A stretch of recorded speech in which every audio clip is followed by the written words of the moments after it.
सभी छोटे बड़े श्रोताओं को सुनीता भटनागर का प्यार भरा नमस्कार। ऑडियो स्टोरीज के हमारे चैनल कहानी जगत में आप सभी का स्वागत है। हिंदी कहानियों की श्रृंखला में आइए आज सुनते हैं वंदना शुक्ला जी द्वारा रचित कहानी आखेट। पिता कम बोलते सोचते ज्यादा। पिता मिट्टी के खिलौने बनाते और उन्हें गांव से नदी पार कर उस कस्बे में बेचने जाते। उनके पास अपनी एक छोटी सी नाव थी जिससे वो नदी पार करते। उसी में वो अपने खिलौनों की टोकरी रख कर ले जाया करते। दिन भर में जितने खिलौने बिक जाते उन्हें बेचकर वो शाम तक गांव वापस लौट आते। माँ रोजाना एक छोटी सी सूती कपड़े की थैली में आटे की बनी गोलियां पिता के साथ रख देती, जो वो खाली वक्त में बैठी बनाया करती थी। पिता नाव खेते हुए थैली की सारी गोलियां धीरे धीरे नदी में उलटते जाते। मछलियों का जलजला सा पास आ जाता, छपाक छपाक, और वो तटस्थ एवं संतुष्ट भाव से मछलियों को चारा खिलाया करते। ये नित्य कर्म था। खिलौने बेचने दूसरे कस्बे आने जाने जितना ही जरूरी और बेनागा। पिता को मछलियां बड़ी निरीह और निश्चल प्राणी लगती थी। कहते, ये दुनिया के सब जीवों में सबसे ईमानदार और सीधा जीव होता है, तभी तो जाल में फंस जाती है। इसके इसी भोलेपन ने दुनिया की 1/3 आबादी के लिए रोजगार और भोजन मुहैया करवा रखा है। उन्हें मछलियों से हमदर्दी थी। मेरी माँ बिना पढ़ी लिखी, मेहनती, घर की परवाह करने वाली और थोड़ी जिद्दी औरत थी। घर कच्चे, छोटे और पुराने थे। हमारा घर विभिन्न जीव जंतुओं की पनाहगाह थी, यानी हमारा परिवार कीट पतंगों, सड़क छाप पशुओं और पक्षियों को मिलाकर एक बड़ा संयुक्त परिवार था। हमारी खुशियां सुख सुविधाओं और कामनाओं के अधीन नहीं थी। पिता काम के अलावा मौन और मौन के बावजूद आंखों में सपने भरे रहते। उनके मौन में एक अजीब सा राहत भरा प्रेम था, जिसकी गर्म हथेलियों के नीचे मैं और माँ एक सुरक्षा और संतुष्टि भरा ठौर पाते थे। मैं पिता के पास बैठी उन्हें खिलौने बनाते देखा करती थी। मिट्टी गलाने, उसमें खड़िया गोंद और गेरू मिलाने, गूंथने और उसे दोनों सूखी सी हथेलियों के बीच देर तक नरम करने के बाद उससे चिड़िया, पेड़, मछली, गुड़िया, फूल आदि में ढालने, सूखने और उन पर रुई को पतली गीली डंडी में लपेट कर रंगने तक। भगवान की मूर्तियां, घर आदि जैसे कठिन खिलौने बनाने के लिए उनके पास निश्चित सांचे थे, जिनमें गीली मिट्टी भर देने से सूखने पर वो उसी शेप के हो जाते। ऐसे सांचे वाले खिलौने वो कई एक जैसे बनाया करते थे। कभी कभी गांव में मौसम अचानक बदल जाता, जिसका बदलना नदी से शुरू होता, मानो पहले नदी में स्नान करता हो, फिर वहां से घरों, पेड़ों, छतों, मुंडेरों, पशु पक्षियों तक फैल जाता हो। हवाओं की लपटें इतनी विकट उठती कि लगता जैसे खपरेल की छत, बड़े दरख्त, बकरी, आंगन, मुर्गियां, बकरियां जैसे पालतू पशु पक्षी सब बटोर कर ले जाएगी और नदी में डुबो देगी। माँ खिड़की के सींचे पकड़े नदी की ओर एक टक देखती रहती, बहराई आंखों से, जब तक कि पिता ना लौटे होते। लेकिन पिता कहीं ना कहीं खुद को महफूज रख ही लिया करते। उनके सही सलामत लौटने पर ही माँ अपनी देर से बचाई अधूरी सांसें पूरी करती। लेकिन एक दिन साफ चमकीले दिन और उसके बाद नर्म धुंधलाती शाम तक भी पिता नहीं लौटे। वो रात भी पिता के बिना ही बीत गई और फिर बीतने का एक क्रम सा बन गया। उनके न लौटने ने हम सब की इस आशंका पर पक्की मोहर लगा दी कि पिता कहीं चले गए थे। पता नहीं कहाँ, क्यों और कैसे। उन्हें क्यों नहीं आया लौटना, रोज की तरह मैं सोचती रहती। पसीने से लथपथ कंधे पर टोकनी रखे नदी तक पहुंचने के वो रास्ते, कच्ची पगडंडियां जो उन्हें रोज घर तक लौटा भी लाते थे, उन्होंने अपनी दिशाएं बदल ली या पिता के स्वयं के पदचिन्हों ने अपने निशान। मैं रोज उनके आने को आंखों में भरे कुछ दूर रास्तों तक जाती थी और उनकी याद की सड़कों को उम्मीद से सींच कर वापस लौट आती। मेरे पैर तब उन बड़े रास्तों के लिए काफी छोटे थे जब मैंने पिता को खोया। किसी ने कहा आंधी तूफान भी नहीं था, नदी जो डुबो देती उन्हें। किसी ने डूबते हुए देखा भी नहीं उन्हें। मन में कोई तूफान लिए भी नहीं गए थे वो। इसलिए हौसला रखो। और माँ ने अपनी उम्मीद हौसलों के खूंटे पर टांग दी, पर पिता नहीं लौटे। किसी ने कहा कि पिता किसी निर्मोह साधु की बातों में आकर घर बार छोड़कर जंगल चले गए होंगे, तो निरीह माँ देवा करके जोर से चीख पड़ी। शायद यही उनके वश में रह गया था और मैं उन्हें चीखते हुए देखती रह गई, जो मेरे हिस्से के वश में शेष बचा था। मैं माँ के विकृत चेहरे को देखती रहती थी। देर तक सोच रही थी कि काश माँ की इस भीषण चीख का कोई सिरा पिता के हृदय को छू ले और वे उस छोर को थामे लौट आए, पर पिता नहीं लौटे। माँ जवान, समझदार और सुंदर थी। कैसे गुजारेंगी वो दैत्याकार जिंदगी? पहाड़ से दुख। पंचों ने फैसला किया कि उनकी शादी करवा दी जाए। माँ न सधवा थी न विधवा। पिता के विकल्प से मैं अनभिज्ञ थी, जैसे माँ के विकल्प से। लिहाजा मुझे माँ की शादी किसी त्योहार या आयोजन से अधिक कुछ नहीं लगी। माँ ब्यादी गई, पिता के न होने की विवशता को मुट्ठी और निचुड़ी आंखों में भींचे हुए। पिता बदल गए, घर वही था। पिता के आने जाने, सोने, खाने, पीने और माँ के पिटने तक के समय और तरीके भी बदल गए। अपने पिता को मैंने माँ को मारते हुए जीवन में केवल एक बार देखा था, जब वो किसी वैवाहिक समारोह से नशे में धुत होकर लौटे थे। वे नशे के आदी नहीं थे। माँ बीमार थी। मैं देखकर हतप्रभ रह गई थी, जब बहुत कम बोलने और हमारी परवाह करने वाले पिता ने मेरे सामने माँ को एक जोरदार चांटा मारा था, जो सीधे पिता के प्रति मेरे विश्वास में धंस गया था। पता नहीं किस बात पर। दुबली पतली माँ लहरा कर दीवार से टकराकर गिर पड़ी थी। मैं हमारे डर के दूसरे कमरे के कोने में छिप गई थी और रात भर वहीं नीचे पड़ी सुबकती रही। सुबह माँ के गोरे और भरे हुए शरीर पर खरोंचों की ताजी लाल नीली लकीरें थीं, जिनमें से खून की छलछलाहट झांक रही थी। माँ की आंखें लाल और सूजी हुई थीं, लेकिन उसके बाद मैंने कभी पिता को ऐसा करते नहीं देखा। बल्कि उस घटना के बाद वो अपराध बोध से आंखें झुकाए से कुछ ज्यादा ही माँ से सहानुभूतिपूर्ण व्यवहार करने लगे थे। मेरे नए पिता शराब के आदी थे और उनकी पहली पत्नी का देहांत हो चुका था। जब से उनसे माँ की शादी हुई थी, माँ का पिटना रोजमर्रा के जरूरी कामों में शामिल हो गया था। मैं और माँ इसके अभ्यस्त हो गए थे।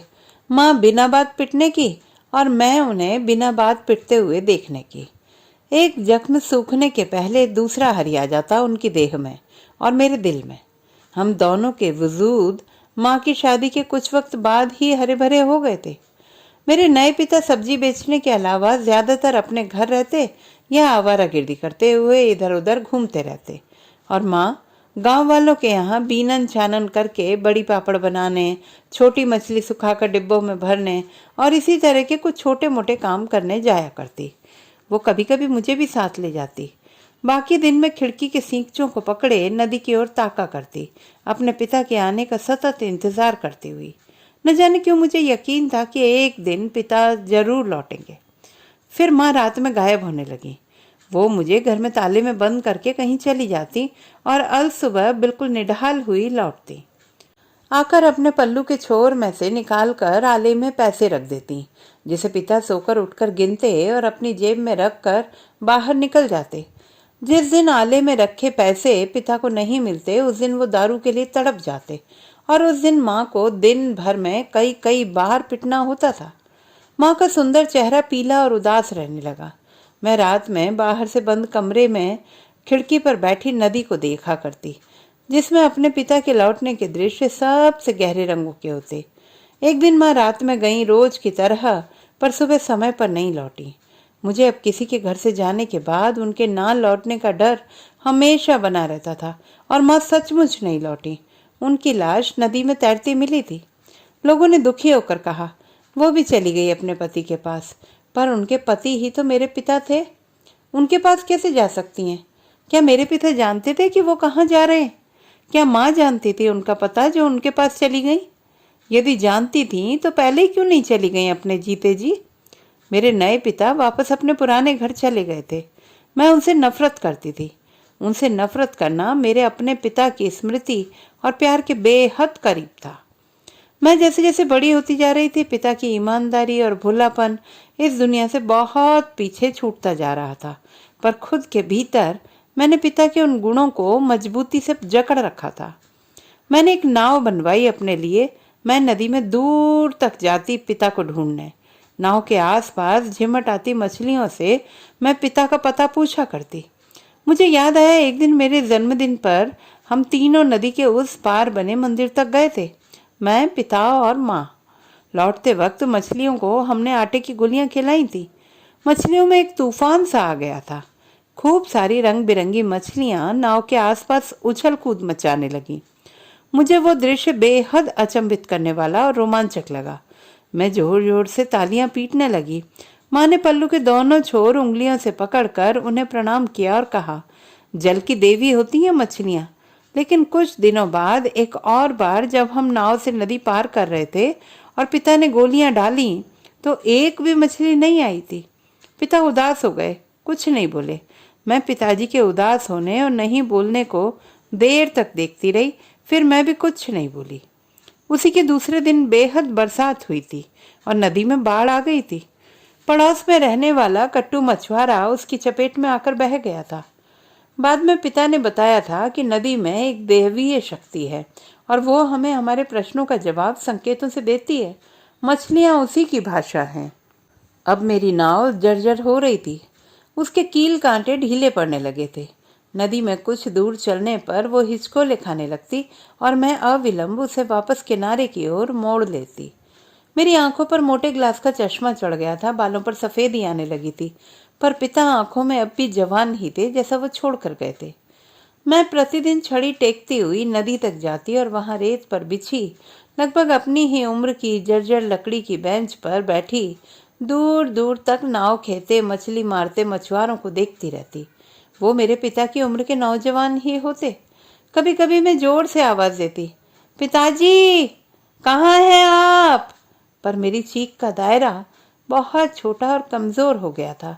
मैं अपनी आत्मा में ही चीखती। उस दिन शाम रोज की तरह दिन से विदा ले रही थी। सूरज अपनी लाल पीली छटा से नदी की सतह पर तैरने लगा था, जो कुछ देर बाद डूब जाता रोज की तरह। पक्षी अपने नन्हे नन्हे पंखों की पतवार से आकाश की नदी पार कर रहे थे। सफेद बगुलों की बनती मिटती कतारें आकाश पर ढकी सिंदूरी शाम को और विरक्त बना रही थी।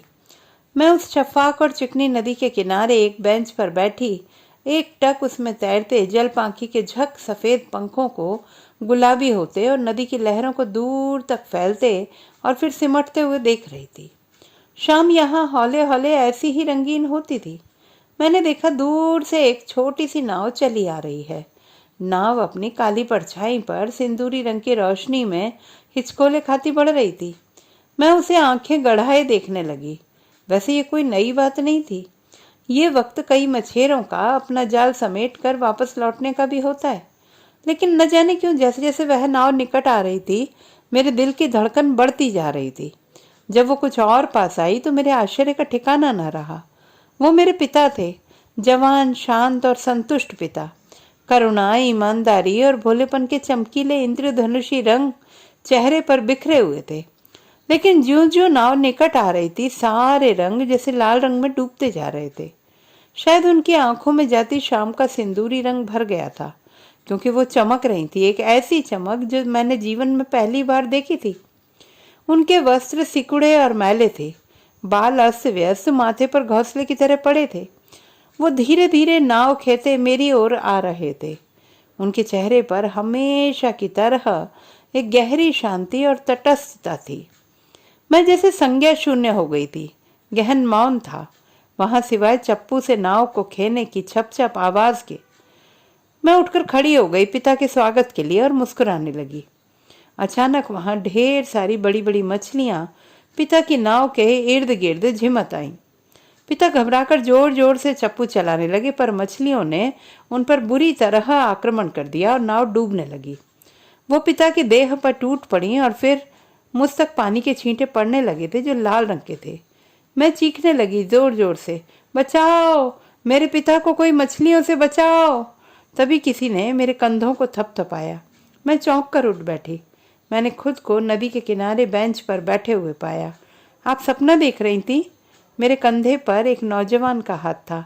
नौजवान मुस्कुरा रहा था। ओह, क्षमा कीजिएगा, हाँ, एक बुरा सपना था वो। मैंने कहा, चलिए मैं आपको आपके घर तक पहुंचा देता हूँ। नहीं नहीं, मैं खुद चली जाऊंगी। घर ज़्यादा दूर नहीं है। मैंने कहना चाहा पर नहीं कहा। वो नौजवान अब मेरे कंधे पर हाथ रखकर मुझे ले जा रहा था। घर लौटते वक्त मुझे लग रहा था मेरी उम्र वापस लौट रही है मेरे बचपन में। मैं और पिता घर लौट रहे थे।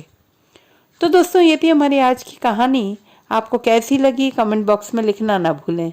चैनल को सब्सक्राइब करें, लाइक करें और मित्रों के साथ शेयर करें।